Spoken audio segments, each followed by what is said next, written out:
Bienvenidos a Carrera Comercial. Hoy tengo el honor de recibir en el podcast a Julio Mujica. Es un referente de ventas B2B en Latinoamérica, con más de 20 años de experiencia formando, asesorando y acompañando a gerentes comerciales, emprendedores y equipos de venta. Julio es el autor del libro Ventas por Casualidad.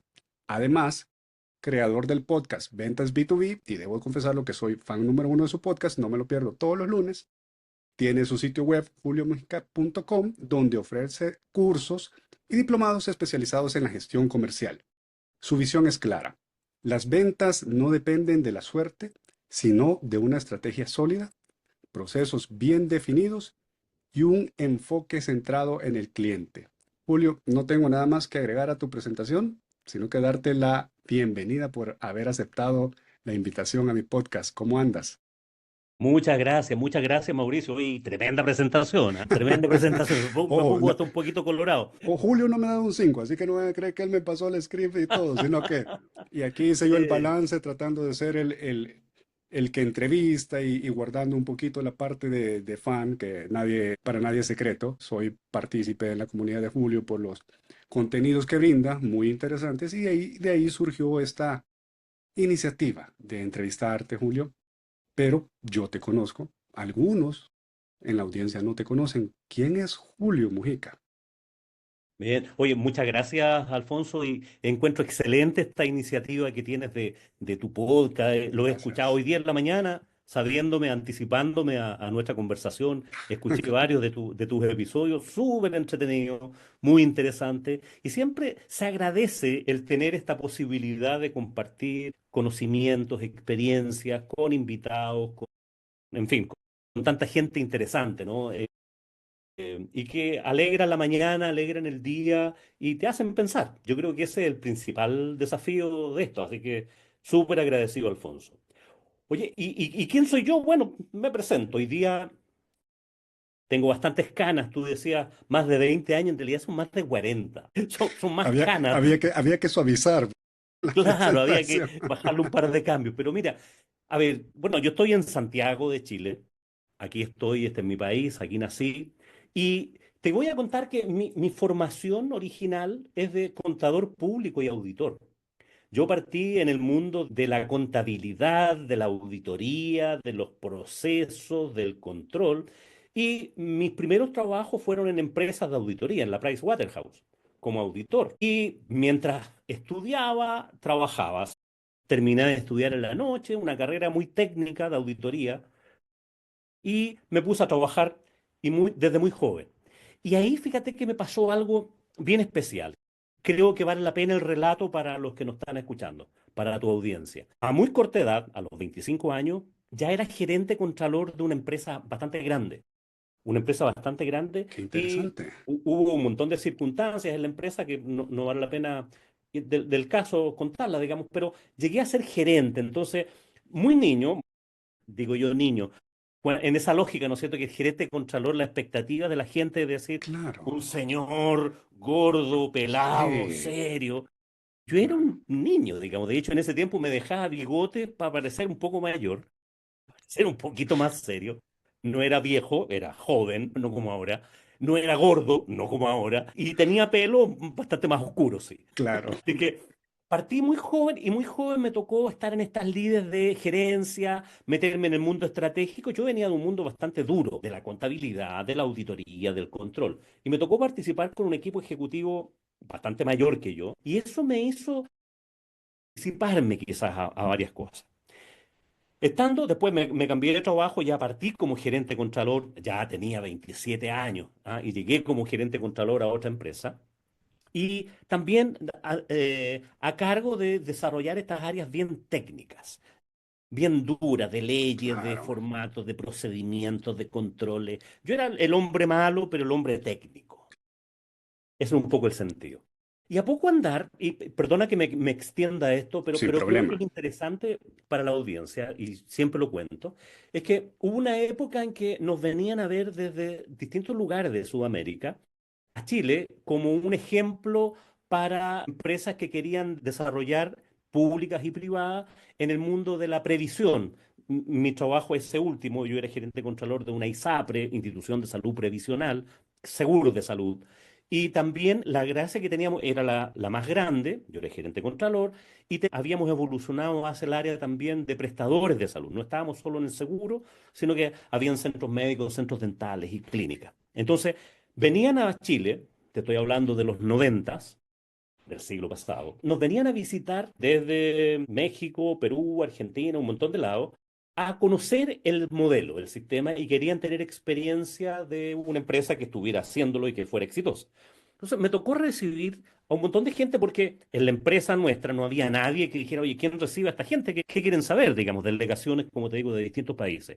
Y me tocó comenzar a recibir estas delegaciones y al término de cada una de las reuniones, donde yo les mostraba de qué se trataba, hablamos de temas legales, de temas duros, de ese tipo de cosas, siempre las reuniones terminaban con, oye, ¿y ustedes estarían interesados en asociarse con nosotros, por ejemplo, para desarrollar este mismo modelo fuera del país? Y la verdad las cosas que era una pregunta que me quedaba grande, porque yo era simplemente un gerente contralor, un gerente de línea, y no tenía nada que ver ni con la propiedad ni ese tipo de decisiones. Entonces ahí fui donde el presidente del directorio, hablé con mi jefe, con el gerente general, y dije, oye, mira, me pasa esto, creo que aquí hay una oportunidad y no puedo ser tan irresponsable de no dejarla pasar. Entonces fui, hablé con ellos y yo, un poco a regañadientes, el asunto es que, para hacerla corta, creamos una empresa de consultoría para dedicarnos a hacer desarrollos del modelo en Latinoamérica, asociaciones en que vendíamos, no vendíamos propiedad, sino que vendíamos conocimiento, vendíamos know-how. Y ahí me cambié de área, por decirlo así. Me pasé de una gerencia de Contraloría muy técnica a un área de negocios. Esa empresa que yo dirigía, a mí me tocaba subcontratar a mi jefe y a los otros gerentes porque íbamos a hacer consultoría. Hicimos trabajos muy grandes, por ejemplo, en Colombia, en México, en Perú. Y yo iba a cargo liderando el equipo, pero conmigo iban los otros, el otro equipo, digamos. Entonces, cuando íbamos por esa empresa, me tenía que poner el sombrero de consultor, de gerente de negocio a cargo del equipo. Y cuando volvíamos a Chile, volvía a ser el gerente contralor, digamos. Entonces, estuve bastante tiempo en esas dos líneas. Y aquí, y con esto termino esta parte de la historia, es que a veces desde áreas muy técnicas, que es lo que le pasa mucho al mundo de los comerciales B2B, que están metidos en áreas muy técnicas, el bichito este del gusto por los negocios, por la cosa comercial, está ahí. Entonces, no hay que dejarse pensar, decir, yo no estudié para ser vendedor ni para ser comercial, sino que yo estudié, no sé, ingeniería en ejecución mecánica o eléctrica o tecnología, y están abiertas las puertas. O sea, desde ese conocimiento técnico se abren muchas puertas. Hay que estar atento a las oportunidades nomás. Así que ahí me metí en el mundo ya más comercial. Que hoy hacen sentido un par de cosas. El por qué tú te dices el auditor o estás en el curso de auditores cuando hablas de tus casos en las publicaciones. Y lo otro, lo que mencionabas, porque tuviste una oportunidad, tú dices, no, pero yo estoy joven, el aquel síndrome del impostor que hay veces nos hace... Y mira cómo te fue llevando eso. Esa oportunidad que tuviste, muy valiente, posiblemente lo decimos ahora, pero en aquel momento te daba pánico, pero fue fue la situación que hizo un cambio radical en tu vida, Julio, y es donde te tiene actualmente. Qué interesante eso. Absolutamente. Y tal como tú lo dices, esa cosa, no, sí. De hecho, hasta el día de hoy me encuentro con compañeros de la universidad que estudiamos juntos auditoría. ¿Qué haces tú con un podcast de ventas? ¿Qué tiene que ver con eso? Bueno, la verdad las cosas es que eso fue parte de la vida, digamos, ¿ah? O Claro. sea, lo que uno estudia en pregrado es parte de los conocimientos que después, cuando ya más viejo, con más cana o con menos pelo, uno finalmente es un conjunto, ¿no es cierto?, de Sí. competencia y de conocimiento, y son eso y nada más. Lo otro que estaba pensando, Julio, es que al igual que muchos que he entrevistado, muchos colegas, no iniciaste en las ventas. Digamos, yo soy licenciado en mercadeo, pero inicié en algunas etapas al principio de mi carrera en ventas, pero no como ahora que es algo de ventas. Otros me dicen, yo llegué entre comillas por error, pero bendito error porque hoy son los referentes o son esos gerentes, directores comerciales en unas multinacionales, pues. Así es, así es. Fíjate que en mi relato, bueno, en ese tiempo, ya cuando estaba en esta otra área, ya a cargo de negocios internacionales, estaba terminando de hacer un MBA a esas alturas, estudiando en la universidad o otras cosas, haciendo clases también en la universidad. Y las clases que hacía en la universidad eran de control de gestión, eran de estrategia, lejos del tema comercial. Sí, Pero eso me permitió y me ayudó para meterme un poquitito más en el mundo más de la estrategia, más que del claro. control en la estrategia. Y hacía clases de planificación estratégica y control de gestión en la universidad en pregrado y en algunos cursos de posgrado.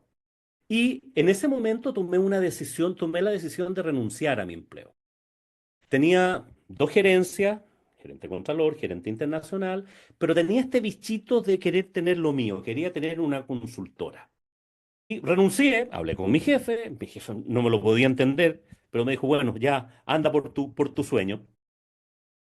eh, yo salí con la idea de romper esa zona de confort, porque estaba en una zona de confort, ganando muy buen dinero, con dos gerencias, con un MBA, 37, 38 años a esas alturas. Entonces, pero tenía este bichito oye, quiero hacer algo mío, quiero tener algo mío. Y renuncié y salí con la idea de crear una empresa de auditoría de servicios, auditoría de calidad de servicios. Dado que Mm, tenía formación en auditoría y en mi empresa me había correspondido desarrollar todos los procedimientos, todos los modelos de detención, más estaba que visto desde el área perfectamente, comercial, era como natural. claro. Me fue pésimo, No, me fue pésimo. yo creo que me ibas a decir que había sido un boom, que la había sacado Nada. al estado. Me, me pasó, me pasó que eh, a la mitad de la gente que le fui a contar esto y que le fui a ofrecer mis trabajos de auditoría, la mitad de la gente no me entendió. O sea, ¿qué es eso? ¿Para qué? ¿Para qué voy a hacer auditoría de calidad de servicio? Ubiquémonos fines de los 90, cerca del 2000. Y la otra mitad de empresas más grandes ya lo habían hecho, ya lo tenían. No sé, fui a banco, fui a un montón de empresas que tenía contactos y que tenía posibilidades y me fue mal. O sea, me fue mal con eso, porque no hice ni estudios de mercado, sino que fue muy de guata, muy de estómago, de decir, oye, me dedico a eso. Estaba terminando el MBA y que justamente me gustaron mucho esos ramos de servicio, cuando estaba en la onda de ponerle tema. Y circunstancialmente aparecieron algunos amigos que me piden una consultoría para la estrategia de su negocio y descubrí a las empresas familiares y descubrí a las pymes, que hasta ese momento no estaban en mi conocimiento, No estaban en... estaban, Porque no siempre estaban en tu trabajé, radar. no Tú estaban eras en las mi empresas radar para grandes, nada. tú las Siempre había trabajado en multinacionales. empresas Ajá. grandes, había estudiado y bueno, y me dediqué, hicimos unos trabajos estratégicos súper interesantes de estructuras y descubrí a las pymes y a las empresas familiares. Y en ese momento hice una revista que se llama Mundo Pyme, una revista impresa. ¿Y cuál era el concepto? Ujú. Oye, cómo llevar conocimientos a los ejecutivos que están en las pymes, porque todo lo que aparecía en televisión, en la radio, en los diarios, estaba pensado en el gran ejecutivo del gran Ah, banco, de la empresa transnacional, todos los casos de negocios que yo veía en la universidad, no sé, se trataban de Starbucks, o sea, puras cuestiones así, mega, ultra, y yo decía, oye, es el mundo de verdad, esta gente no tiene cómo hacer eso. Y estaba con esa revista y fui a buscar a mi anterior empleador para que me auspiciara. Hice algunos números, algunas ediciones, no con mucho éxito porque el tema era bastante lento. En ese tema yo lo estaba haciendo con capital solo, escribía los ujú. artículos, en fin, ahí después te puedo contar algo más. Y fui a donde el que había sido mi jefe para ofrecerle que me auspiciara, me pagara el viso, porque en ese momento estaba vendiendo avisos para la revista, ese era mi norte. Y me invitó a almorzar, dije, qué interesante, pucha, aquí va a haber un cierre, como diría cualquier vendedor. Ya ibas, Termino de contarle, ya ibas termino de frotándote las contarle y mi manos. jefe me dice, quiero que vuelvas acá como gerente comercial. Wow. Sí fue ¿Y a ver, ¿cómo? cómo tomaste eso? Tú ibas por una cosa y te salió por otra y... Sí, no, y fue una sorpresa. ¿Cómo voy a ser gerente comercial yo? Le decía así, tú me conoces, yo era gerente contralor, después vimos el tema ¿Por Ujú. qué? ¿Qué ves en mí que podría ser tu gerente comercial?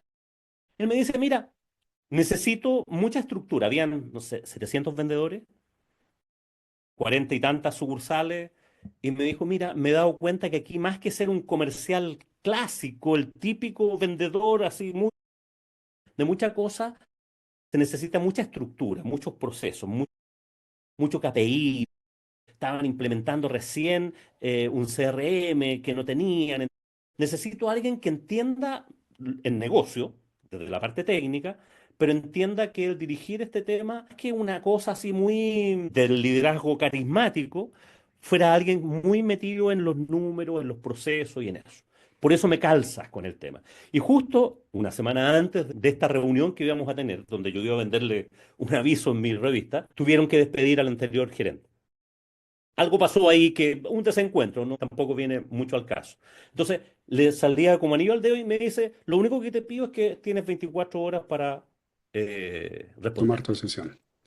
O sea, 24 horas. Bueno, volví, le dije, ya, por lo menos dame 24 horas. Y conversé con mi señora, con mi esposa. De hecho, no te comenté esto, pero cuando tomé la decisión de renunciar la primera vez, habían pasado 5 años ya entre mi primera renuncia y esta posibilidad.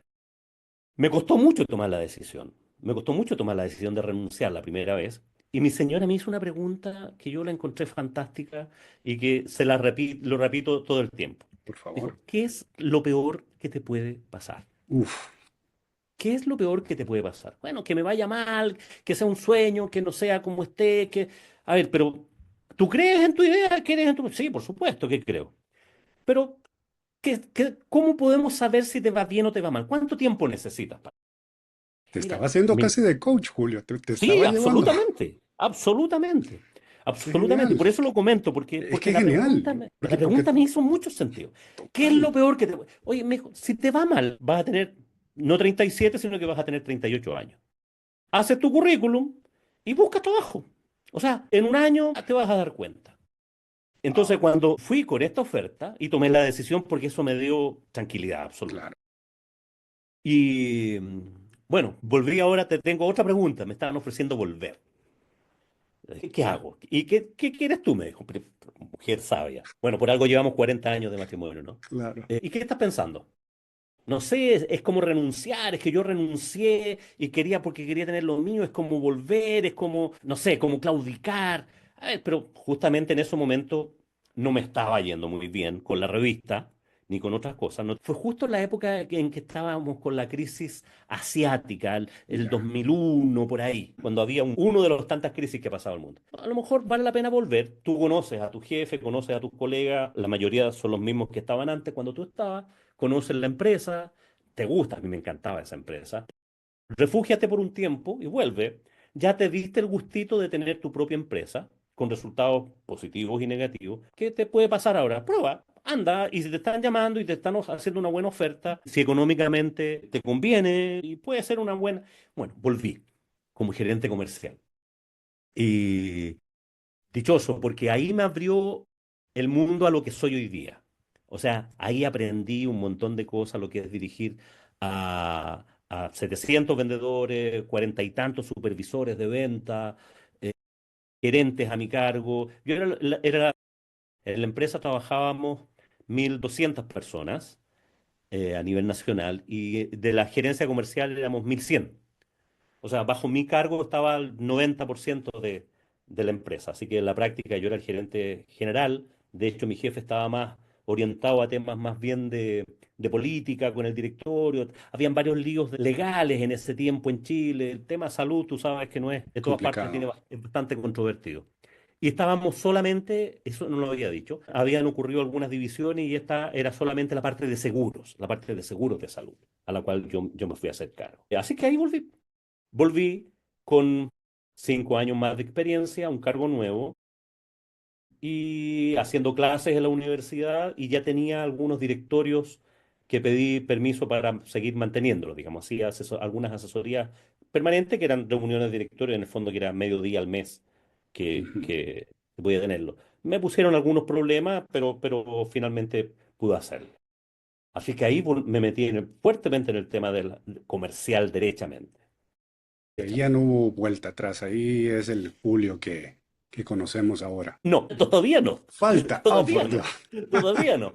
Claro, lo que pasa es que esta segunda etapa en esta empresa duró 4 o 5 años y a esas alturas ya un poco mayor, 40 y tantos años, hubo algunas cosas que a mí no me parecieron bien de nivel estratégico arriba y tomé la decisión nuevamente de renunciar, nuevamente renunciar. Y renuncié Y ahí formé mi empresa consultora, hace 20 años, formé mi empresa consultora y me dediqué, como estaba haciendo clases en la universidad, seguí con mis clases en la universidad y seguía haciendo clases en estos temas, pero con un mundo más abierto en el tema comercial. Y un día, por esas cosas de la vida, ¿no? Esas cosas que, aunque mi segundo libro dice ventas por causalidad, dice que todas las cosas tienen que tener una causa, no ocurren por casualidad. Un día me llama una persona que conocía, en realidad el esposo de una persona, o sea, yo era amigo del esposo, y el esposo me dice, mira, mi señora está haciendo clases en la universidad y tiene que hacer clases mañana a un equipo de supervisores de ventas y no va a poder ir porque está enfermo, tenía algo tenía que mañana. Pero decía, oye, ¿cómo voy a hacer esto? ¿Cuál es la clase? Que me mande lo que tiene. Bueno, me mandó algunas cosas, algunas ideas, pero me dijo, mira, la clase es para un equipo de supervisores de venta que se están haciendo a través de la universidad, pero también es para una empresa que era de nuestra competencia, del mundo previsional, digamos, un poco más alejado de los seguros de salud, sino más bien en el tema de pensiones. Así que me preparé una clase al otro día y fui, acepté el desafío. Y cuando terminó la clase, un alumno me dice una cosa así fantástica, porque me topé con los típicos, esas personas mayores, ¿no sé, esos que te miran así con cara de, a ver, ¿qué me Te vas a enseñar evalúan. a mí? ¿Ah? ¿Qué me vas a Yo enseñar a tendría que mí? estar dando la clase, no tú. Te quedan viendo. Claro, claro, exactamente. No, y a ver, usted, bueno, y al final de la clase, una de esas personas me dijo, profe, me dijo, me hizo pensar. Y eso no me había ocurrido nunca en un curso de ventas. Me hizo pensar. Újale, dije yo, aquí hay algo. Y más allá del halago y del tema, dije, en realidad yo sé bastante de esto. Y decidí empezar a meterme a eso y ahí comencé a escribir mi primer libro, en el nombre de las ventas, que era Metodología de Ventas. Y eso lo publiqué el año 2009, mi primer libro. Y en el fondo por tener algo que decir, porque en ese tiempo yo veía que se enseñaban métodos, método SPIN, AIDA y un montón de cosas. Y dije, ¿cómo no vamos a hacer algo más aterrizado al mundo chilensis? Ya que era mi visión en ese momento. Y escribí la metodología ventas, que era ventas, V corta, EN, que significa Ujú. valor agregado del vendedor, el encuentro, negociación. Bueno, ahí sigue la sigla, ¿no? De hecho, Ujú. la T de ventas, decía, ¿cómo la meto aquí en esta cosa? Porque partí con la sigla antes de partir con lo que significa. Claro. Entonces le puse trato hecho, como el cierre. Así que ahí ya me metí y decidí dedicarme exclusivamente al mundo de las ventas. Y me puse a hacer clases en la universidad, en estos diplomados de estrategia comercial, diplomados, posgrados, dejé pregrado, dejé mis temas de control de gestión y me aboqué fuertemente al mundo comercial. Y ahora sí, este es el camino en el que te conocimos. Ahora sí, Ahora sí, ahora yo sí, dije, a ver sí si no hay puede una ser. cuarta parte y tengo que Sí, lo que cambiarla. pasa es que me he ido reinventando. Ese es el riesgo que tienes cuando entrevistas a alguien tan mayor como yo, que la cantidad de historias que uno tiene pueden ser Son muchas. geniales, pero son geniales, Julio. Yo, ahora que hemos ido hablando esa parte, creo que puedo equivocarme, pero creo que esta parte no te la había conocido o no la tenía presente. Y voy a traer un poco a donde te conocí yo. Para la audiencia, se los mencioné en la introducción, Julio tiene un podcast, Ventas B2B. Y fue donde conocí a Julio. Y si no me falla el conteo, hasta el día de ahora creo que llevas 429 episodios. ¿Cómo llegaste ya estás hablando de reinventarte? Entonces, tal vez nos pasamos un par de años hasta esta etapa del podcast, pero ¿qué fue lo que te hizo, como tú decís, un hombre mayor y tú decís, voy a probar el podcast? ¿Qué te hizo llegar a eso? Súper breve y interesante la pregunta, gracias por la pregunta. Mira, tú eres maratonista, yo soy un corredor bastante amateur, digamos. Mi récord máximo han sido en 10K. Entonces, yo tenía la práctica de salir a correr casi todos los días y escuchando música de Spotify. Y un Ujú. día me aburrí un poquitito de la música, porque aunque la variaba bastante, dije, "Oh, ¿cómo no va a haber otra cosa más interesante que escuchar? Una hora de Claro. trote, dije, ¿cómo no va a haber algo? Y empecé a buscar audiolibros, dije, ¿qué son estas cosas de los podcasts? Te estoy hablando del año 2000. ¿Qué es esta cosa de los podcasts? Y dije yo, mira, ¿qué hay? Se puede buscar. Y me metí a vitrinear y me encontré con dos podcasts. Uno de marketing online, que lo sigo escuchando hasta el día de hoy, de Joan Boluda, Ah, de de España, veras. en su episodio 2800 Sí, y tanto, saca sí. 5 episodios a la semana. Lo escucho prácticamente todos los días. Y me encontré con Gerardo Rodríguez, mexicano de El Muy Cabrón de bueno, las Redes. muy bueno. Se lo ¿Ya? recomiendo a todos. Es Sí, un crack, es buenísimo, buenísimo. buenísimo. Y comencé a escuchar, en lugar de escuchar música, empecé a escuchar podcasts. Y empecé a escucharlos desde el episodio número uno, a ambos. Y lo encontré extraordinario, lo encontré súper entretenido, muy formador, me sacaron de un montón de dudas y me empezó a picar el bichito. Dije, oye, ¿qué pasa si yo hago un podcast? ¿Valdrá la pena? ¿No valdrá la pena? Otra vez el Ay, síndrome del impostor, Julio. es que de nuevo, Sí. es que no es que no me creyera. A ver, yo Ah, siempre he sido bastante agrandado, ¿ah? No tengo ok, problemas de eso. ok. Pero no lo había hecho nunca. Dije, ¿qué hago yo haciendo un podcast? ¿Valdrá la pena? Dije, me lancé. Me Ok. lancé, dije yo, ¿qué tengo que hacer? Me puse a investigar, ¿no es cierto? La duración de los podcasts, qué equipamiento había que tener, cómo se subía un episodio. Y de hecho, al principio, los primeros capítulos me ayudó una persona, los primeros, no sé, 5 o 6 capítulos, a subirlos, a crear la imagen y todo eso. Los primeros eran bastante. El primer episodio me debe haber demorado, no sé, versiones. Porque no me gustaba, no salía, me corregía. Bueno, ya desde ahí me lancé el año 2021 y ya me puse con la meta el año 2021, entre medio, bueno, tuve COVID, tuve unos días Ujú. afuera y me replanteé, dije, esto me encanta hacerlo, me encanta hacerlo. Me empezó a llamar gente de afuera que querían que los entrevistara, gente que, para el podcast, gente que me pedía consejos, me pedían asesoría. Uy, dije, Qué esto genial. esto para mí es un descubrimiento. Yo nunca lo hice con ese fin. Y hoy Ujú. día, tal como tú dices, ya llevo, voy a la temporada número 5 y me propuse como meta ya hace un par de años ordenarme. Estoy haciendo 100 episodios al año, 2 a la semana. Intento, no siempre lo logro, los días lunes y los días miércoles lo estoy subiendo mis 2 episodios. Yo ahí voy a comentarles algo. Nuevamente, yo se lo decía a Julio antes que comenzáramos a grabar, que a mí personalmente los lunes, que es cuando graba las entrevistas, la última temporada, creo que es de febrero por acá, son entrevistas, y tuve la dicha de estar en una de ellas, se los recomiendo escuchar, salió muy bueno.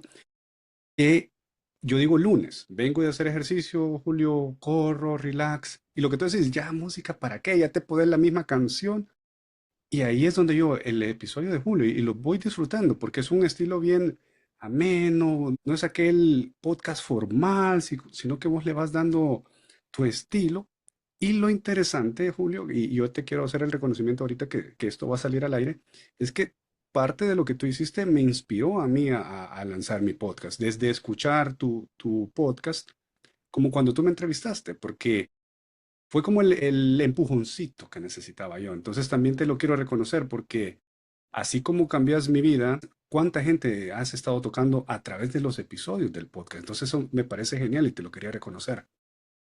No, muy agradecido, Alfonso. En realidad, la responsabilidad, o sea, me fui dando cuenta de la responsabilidad que uno tiene detrás de esto.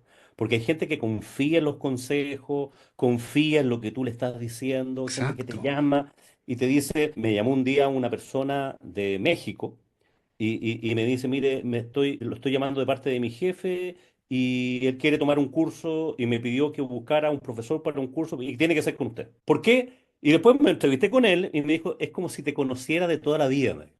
Me toca Claro. viajar mucho dentro de México en auto y lo que hago es escuchar podcast y te escucho. Y me pareció, así como tú lo dices, que era absolutamente genuino porque me contó algunas de las cosas que yo decía. O sea, tú te das cuenta que efectivamente eso ocurre. Entonces, el podcast es una herramienta. Yo a todo el mundo y a ti te felicito también por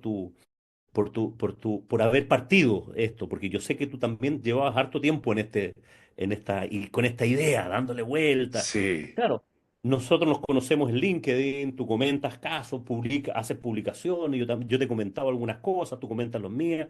Así que, bueno, eso es comunidad, eso es lo que uno busca realmente, generar comunidad, personas que estemos en esta misma senda, en esta misma línea y que podamos aportar, los que podamos aportar y sobre todo aprender, fíjate. exacto. Eso me iba a decir. Tú mencionaste un par de cosas interesantes y ahí es donde tal vez vamos a entrar a otra parte y es la dinámica de la interacción. El podcast te ha servido para prospectar. Si no, no estuviéramos en esta conversación. Y LinkedIn, ¿cómo ha cambiado eso también para ti? Porque me imagino que ¿Es algo que comenzaste, ya sea por lo que el mercado iba demandando, a utilizarlo como un nuevo canal para prospectar, Julio? Sí, fíjate que yo nunca lo ocupé pensando en prospectar de verdad, ¿Sí? sino que lo hice como una plataforma para publicar. Recuerda que no lo mencioné, pero vale la pena mencionarlo ahora. En algún momento en mi consultora, cuando ya en mi segunda parte del retiro, digamos hace algunos años atrás, antes del COVID, una de las cosas que yo hacía era headhunting. Buscaba ejecutivos, buscaba personas para seleccionar. Entonces, LinkedIn era una muy buena plataforma para encontrar personas y para publicar avisos y que te llegaran profesionales. Desde ahí empecé a aprender de LinkedIn y después cuando me pasé al mundo ya del podcast, de publicar contenido, no tan solo publicar avisos, me cambió el sentido y empecé a aprender también de cómo hacer publicaciones, cómo usar LinkedIn para la marca personal, te diría yo.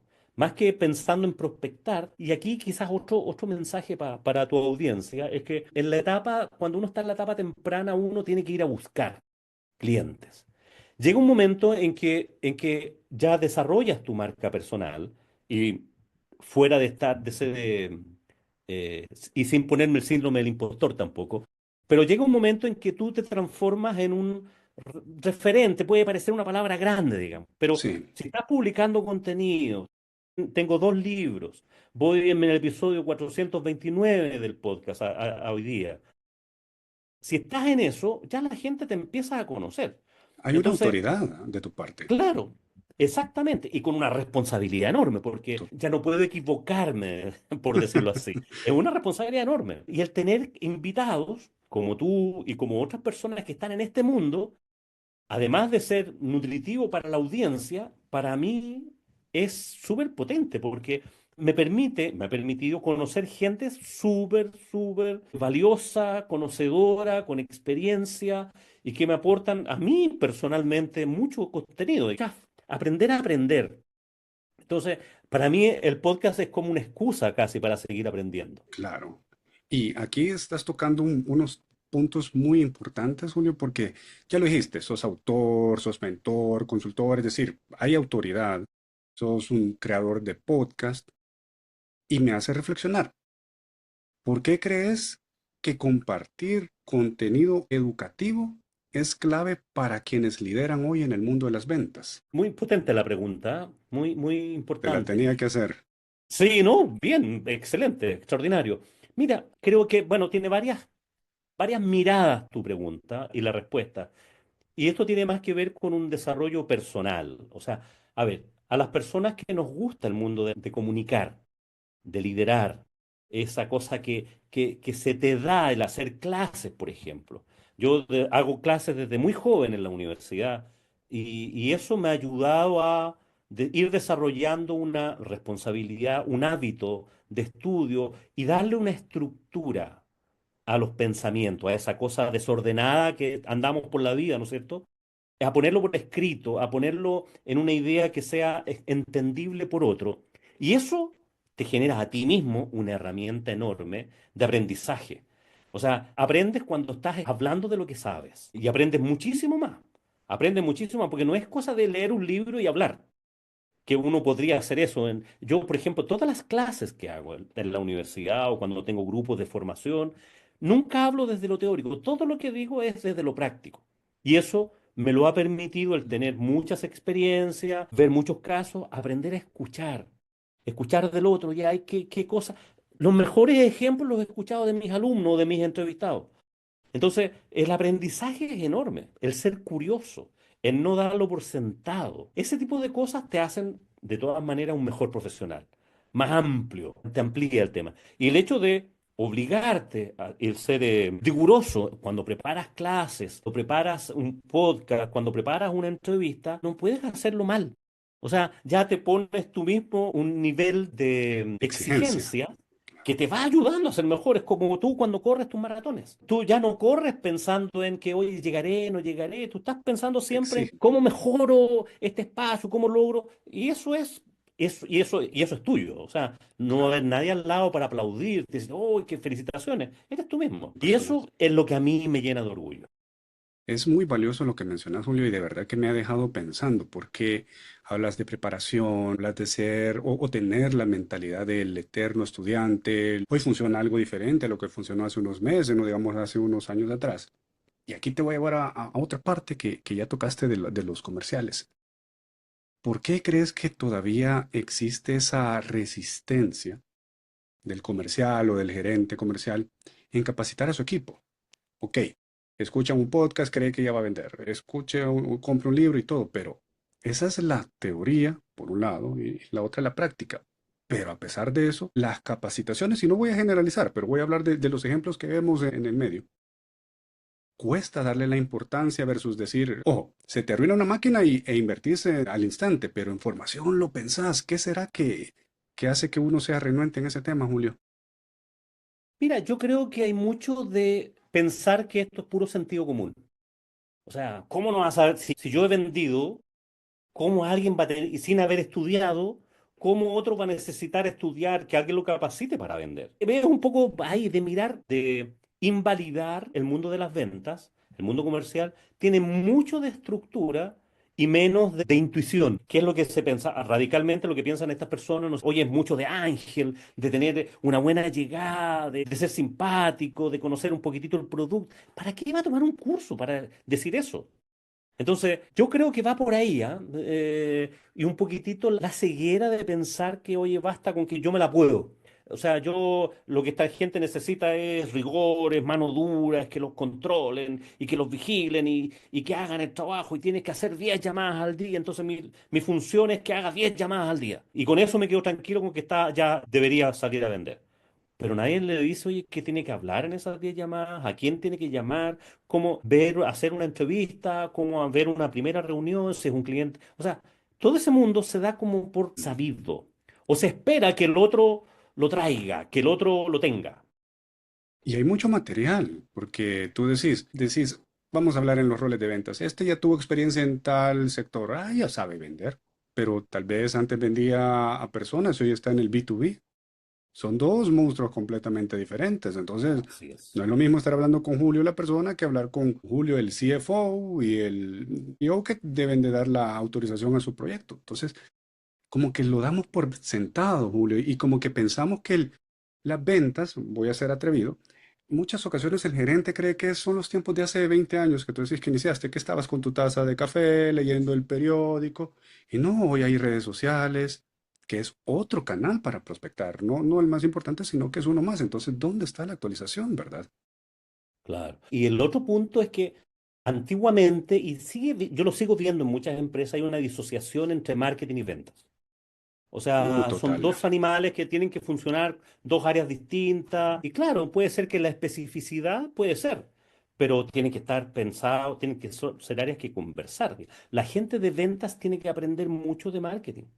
Y la gente de marketing tiene que hacer mucho de ventas. Hoy día ese híbrido funciona bastante mejor.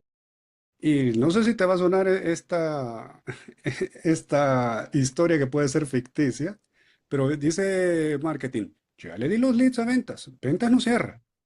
Y ventas no, los leads que me da marketing no funcionan, es carburo. Entonces, no hay una sinergia, ¿verdad? Todavía parece que estamos desconectados y son dos mundos completamente distintos bajo la misma organización las que están tratando de Claro. interactuar. Y hoy día estamos hablando de vendedores como micromarqueteros, o sea, Total. que los vendedores hagan publicaciones en LinkedIn. Oye, pero ¿cómo si yo no soy marquetero? Yo no estoy para eso, yo estoy para Soy vender. Sí, influencer, te dicen, Julio. claro, Hoy ya te volviste influencer, Julio, publicando en LinkedIn. Yo no estoy claro. buscando trabajo. Y yo Sí, recuerdo, Julio, no sé si te hará sentido, yo recuerdo que tenía un equipo comercial y yo les comencé a decir, chicos, ¿por qué no comienzan a publicar en LinkedIn? No, hombre, si yo no soy influencer. Y luego, ahora cuando estás tú ya en los roles comerciales o estás dando las mentorías, vas y buscas en LinkedIn a alguien y ya ves el perfil, la información que está proporcionando y te da credibilidad, como dijiste hace unos minutos atrás. Cuando si está el vendedor y solo tiene su foto de hace 10 años, no te genera confianza, ¿verdad? claro. O sea, claramente, y ese es un mensaje que yo no me canso de decirle a a la gente de ventas, ustedes trabajen su marca personal, porque el trabajar con redes sociales tiene que ver con tu marca personal, porque a futuro te va a servir eso. Al final te van a servir las redes, te van a servir los contactos y la gente va a ir a ver qué publicaciones ha tenido, qué comentarios hace, quiénes son sus seguidores. No se trata de ser un hiper influencer o creador de contenido, pero sí Claro, perderle el miedo a eso. Y hoy día yo he visto muchas empresas y mucha gente conocida y que he entrevistado también en mi podcast se dedican a capacitar a los vendedores para que hagan publicaciones en LinkedIn, por ejemplo. Cuestiones súper concretas y específicas. Oye, cómo mejoro mi perfil, cómo pongo una foto, cómo creo, en fin. Ahí hay 1.200 millones de personas que están esperando que alguien los conecte. sí. Yo hoy voy a retomar algo que me llamó la atención de uno de tus podcasts y quería profundizar la idea. Tú hablabas acerca de la importancia de cómo preparar una clase de spinning y hacías la Ajá. comparación con el proceso comercial. Nos un poquito cómo podemos implementar eso de la preparación de la clase del spinning a la preparación en nuestro proceso comercial.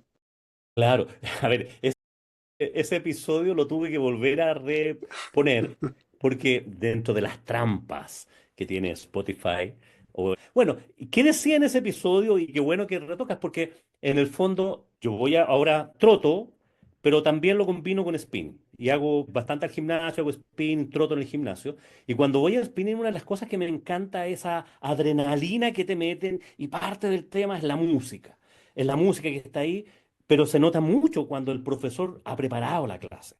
O sea, cuando el profesor dice, mira, esta clase va a tener tantas subidas, tantas bajadas, vamos a hacer temas intensos, vamos a parar.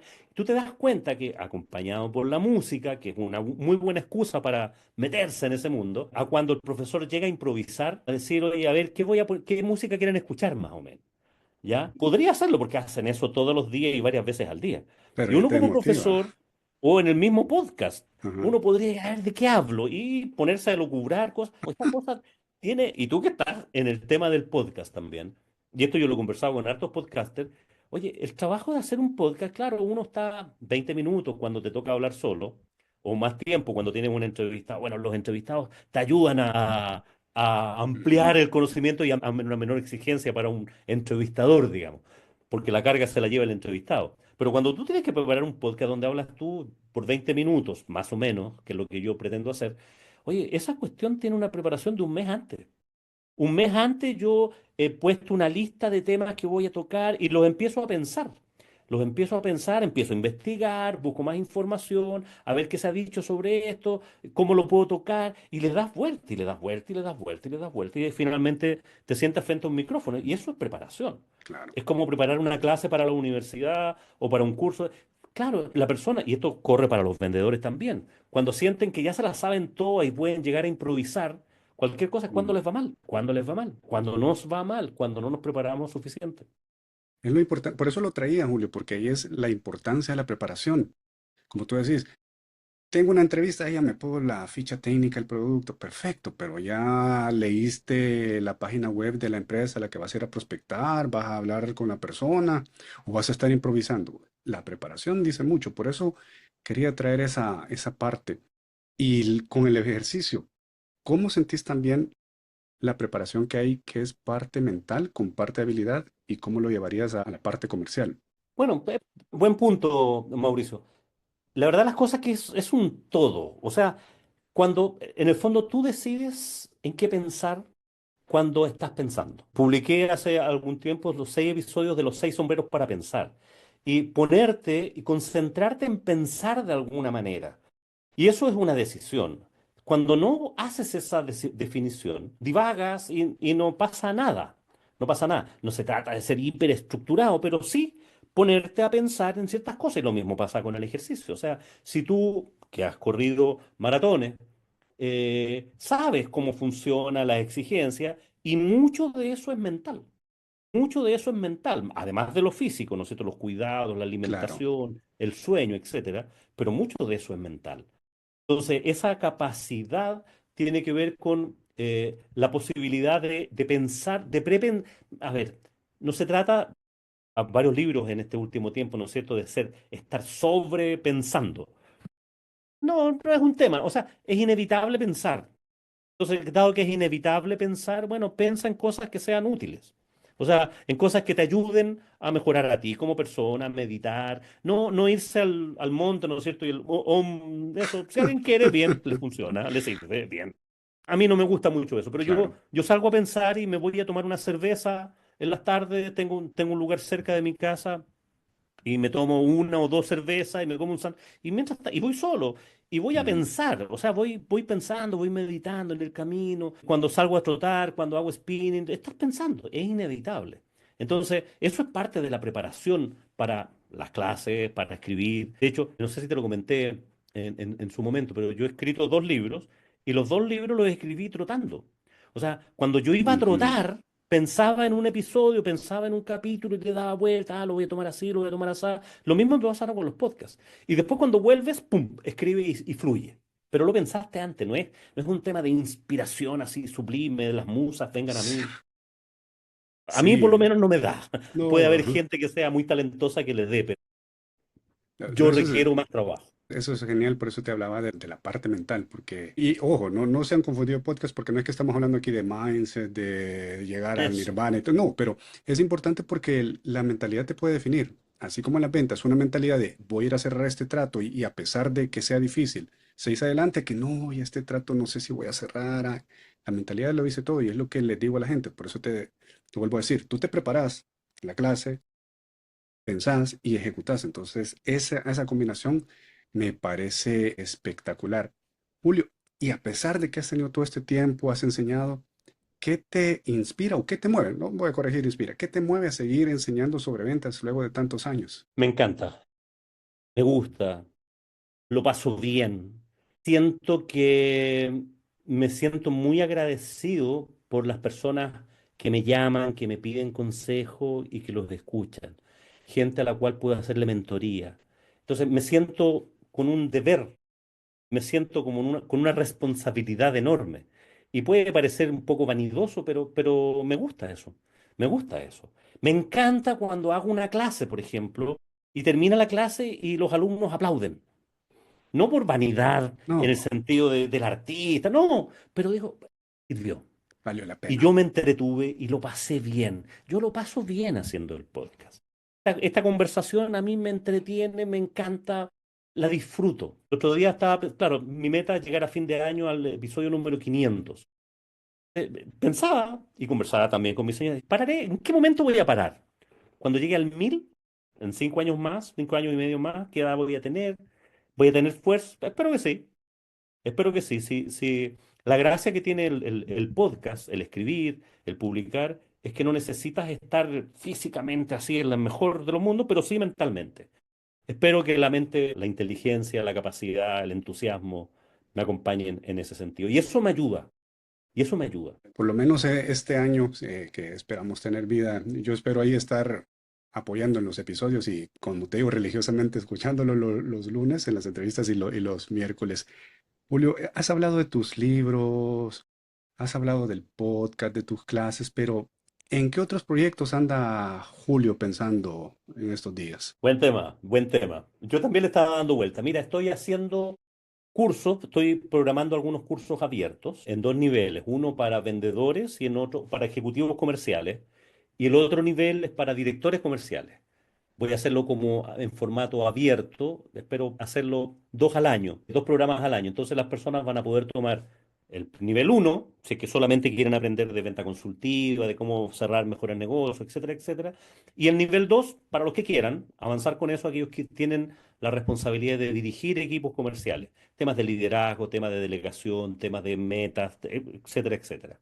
Y estoy trabajando en eso, estoy preparando eso.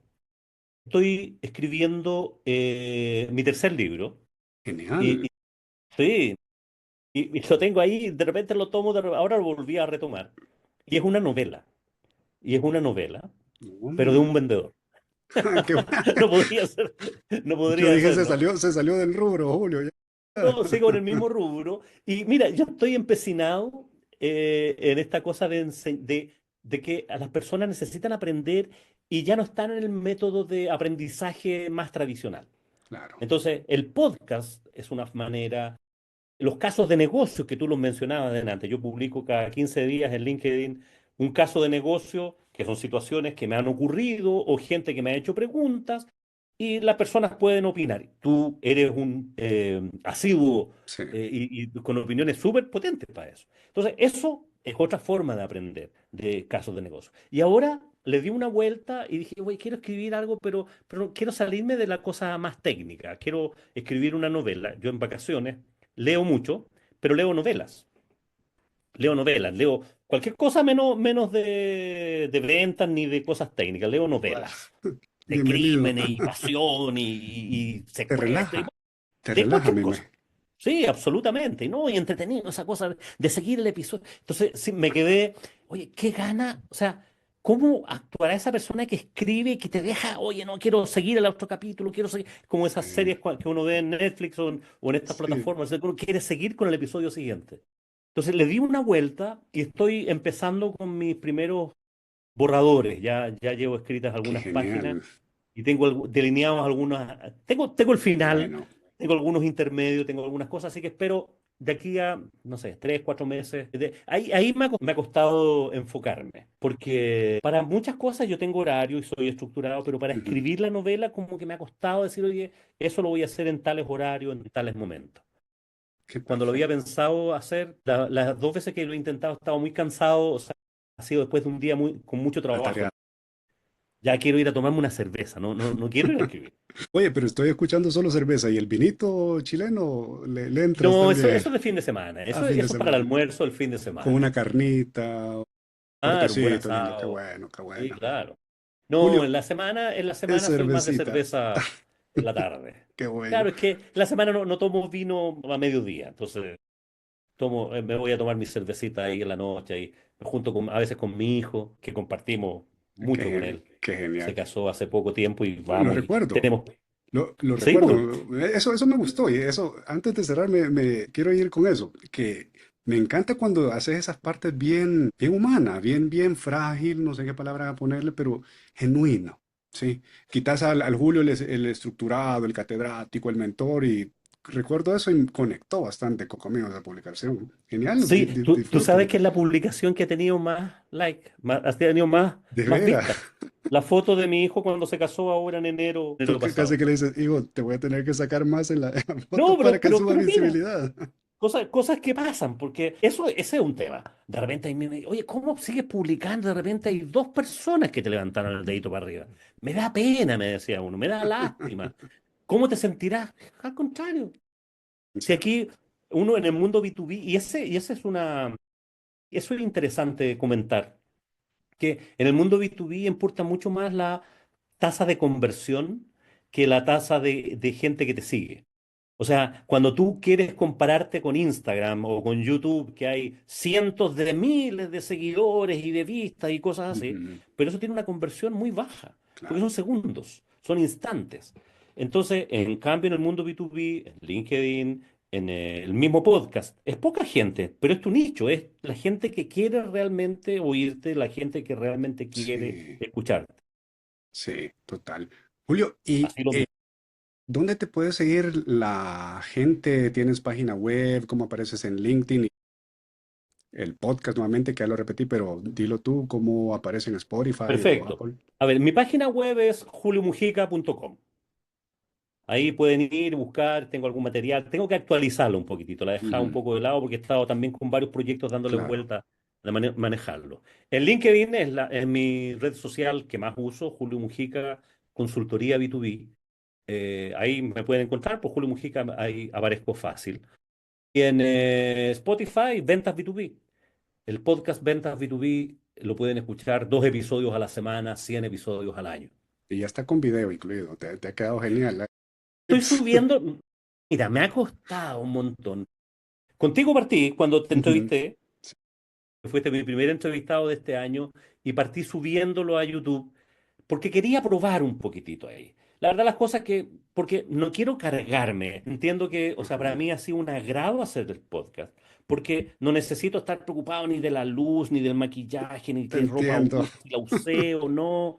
En cambio, claro, cuando uno va a hacer YouTube, uno tiene que tener un mínimo respeto por la audiencia, ¿no? Entonces, de repente he hecho podcast sin afeitarme, despeinado, volviendo del gimnasio, Claro, y nadie se da cuenta porque escuchan. sí. Entonces, YouTube como que lo tengo ahí, empecé a subir solamente las entrevistas. Ya llevo, no sé, subidas como 12 entrevistas a YouTube. Y es un canal que no he hecho mucho, en realidad no hay muchos seguidores. Cuando subo los episodios de los días lunes temprano, los subo a YouTube y a Spotify. Ahí vamos a ver qué pasa. Lo tengo como un medio bastante más alternativo.